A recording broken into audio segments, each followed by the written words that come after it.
ត្រីជាច្រើនជាពិសេសស្ត្រីដែលមានផ្ទៃពោះហើយដែលមានកូនច្រើនតែគិតឃើញថាបើពេលមានផ្ទៃពោះមិនចាំទៅពេទ្យទេចាំតតែជិតគ្រប់ខែទៅចាំទៅចាហើយខ្លះទៀតគាត់គិតថាទៅពេទ្យមិនទៅពេទ្យធំទេទៅពេទ្យក្បែរផ្ទះអីបានហើយចាហើយខ្លះទៀតគាត់យល់ឃើញថាពេលមានផ្ទៃពោះហ្នឹងទៅមើលតែអេកូទៅគ្រប់គ្រាន់ហើយចាតើការយល់ដឹងទាំងអស់ហ្នឹងគឺត្រឹមត្រូវដែរទេចាអញ្ចឹងបើសិនជាចង់ដឹងច្បាស់តោះយើងនឹងពិភាក្សាជាមួយគ្នាអំពីប្រធានបទការមានផ្ទៃពោះចាជាទូទៅស្ត្រីនៅពេលដែលមានផ្ទៃពោះគ្រប់ស្ត្រីទាំងអស់រមែងតែទទួលរងនៅហានិភ័យមួយចំនួន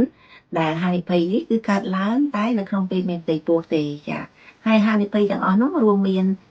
ដូចជាហានិភ័យនៃការលើកសម្ពាធឈាមក្នុងពេលមានផ្ទៃពោះចាជំងឺទឹកនោមផ្អែមក្នុងពេលមានផ្ទៃពោះចាការកករោគនៅក្នុងពេលមានផ្ទៃពោះចាការសម្រាលដោយមុនកំណត់បានន័យថាមុនគ្រប់ខែចាហើយ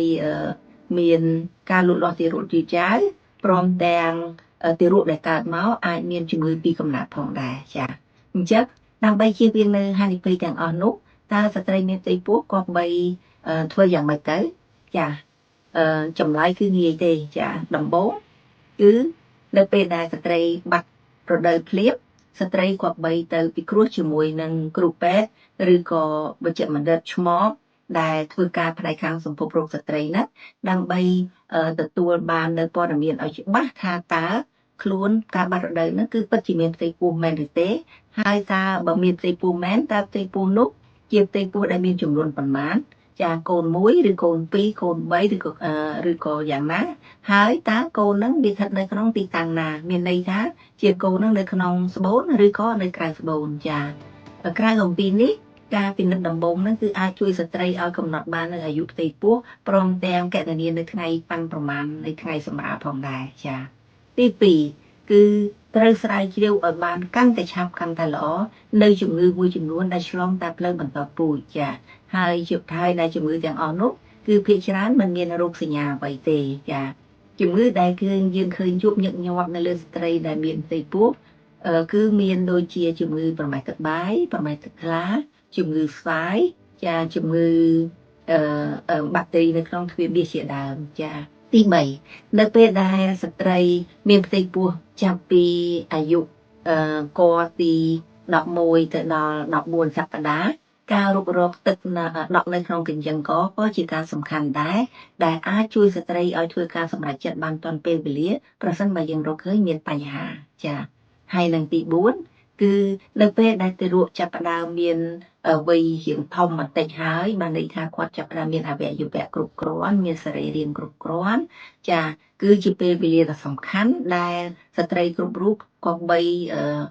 ទៅពិគ្រោះដើម្បីស្វែងយល់អំពីថាតើទារករបស់យើងមានការលូតលាស់ហ្នឹងប្រក្រតីដែរឬទេមានន័យថាគាត់មានអវយវៈភេទនឹងគ្រប់គ្រាន់ដែរឬអត់ហើយគាត់ភេទអីហើយសរីរាង្គរបស់គាត់ហ្នឹងគឺនៅក្នុងទីតាំងដែលត្រឹមត្រូវដែរឬទេហើយនឹងក្រៅពីនេះគឺយើងអាចដឹងថាតើសុខរបស់យើងហ្នឹងតើវាស្ថិតនៅក្នុងទីតាំងណាហើយមានទឹកភ្លួសគ្រប់គ្រាន់ដែរឬទេចាអញ្ចឹងក្រៅពីនេះក៏មានការពិនិត្យមើលតាមដានរកមើលអំពីជាតិប្រៃនៅក្នុងទឹកនោមការវាស់សម្ពាធឈាមហើយនឹងអង់ស៊ីមមួយចំនួនដែលអាចមានការប្រែប្រួលនៅក្នុងពេលមានផ្ទៃពោះផងដែរដូច្នេះវាពិតជាសំខាន់ណាស់មិនអាចថាគ្រាន់តែទៅមើលតែអេកូមួយមុខអាចគ្រប់គ្រាន់ឬក៏ថាមិនចាំបាច់ទេគ្រាន់តែទៅជួបពិភាក្សាអីទៅបន្តិចតួចមិនបាច់មើលអីច្រើនអានោះគឺវាអត់ពិតទេពីព្រោះការមានផ្ទៃពោះមួយទៅផ្ទៃពោះមួយគឺមានលក្ខណៈខុសគ្នាចាជួនកាលអាចការមានផ្ទៃពោះដំបូងស្ត្រីមិនមានការប្រឈមមុខទេប៉ុន្តែនៅពេលដែលផ្ទៃពោះទី2ឬក៏ទី3អីទៅស្ត្រីមានការប្រឈមមុខចាត្រូវចងចាំថាកាលណាស្ត្រីមានកូនកាន់តែច្រើនការប្រឈមមុខគឺកាន់តែខ្ពស់ស្ត្រីមានកូនកាន់តែញឹកការប្រឈមមុខក៏រឹតតែខ្ពស់ហើយស្ត្រីវ័យកាន់តែច្រើនការប្រឈមមុខក៏រឹតតែច្រើនដែរដូច្នេះចាំដឹងព័ត៌មានច្បាស់ទាក់ទងជាមួយនឹងការមានផ្ទៃពោះកុំភ្លេចទៅ clinic ណាដែលមានលក្ខណៈសម្បត្តិ4យ៉ាងសម្បត្តិទី1គឺជា clinic ដែលស្របច្បាប់បានន័យថាមានការទទួលស្គាល់ពីក្រសួងសុខាភិបាលទី2 clinic ដែលមានបទពិសោធន៍ក្នុងការផ្ដល់សេវាថែទាំផ្ទៃពោះនឹងរយៈពេលយូរមកហើយ ទី3 clinic ដែលមានប្រព័ន្ធគ្រប់គ្រងបានល្អបានន័យថាគេមានប្រព័ន្ធអភិបាលកិច្ចគេមានការបណ្ដុះបណ្ដាលទៅលើបុគ្គលិកគេជាប់ជាប្រចាំហើយមានការតាមដានអតិថិជនរបស់គេនឹងយ៉ាងម៉ត់ចត់ហើយនឹងទី4ដែលជា clinic ចំណុចពិសេសហើយនឹងល្អជាងគេបំផុតនោះគឺជា clinic ដែលបង្កលក្ខណៈឲ្យបុគ្គលិករបស់គេមានពេលវេលាគ្រប់គ្រាន់ក្នុងការផ្ដល់ការពិភាក្សាជាមួយនឹងស្ត្រីហើយជាពិសេសតកតងជាមួយស្ដាប់គេមានពេលវេលាគ្រប់គ្រាន់ក្នុងការស្ដាប់ការត្អូញត្អែក៏ដូចជាការកង្វល់របស់ស្ត្រីដោយចិត្តអំណត់អត់ធន់និងរីករាយអញ្ចឹងតើ clinic ទាំងអស់ហ្នឹងទៅកន្លែងណាទៅចា clinic រ៉ាក់កើត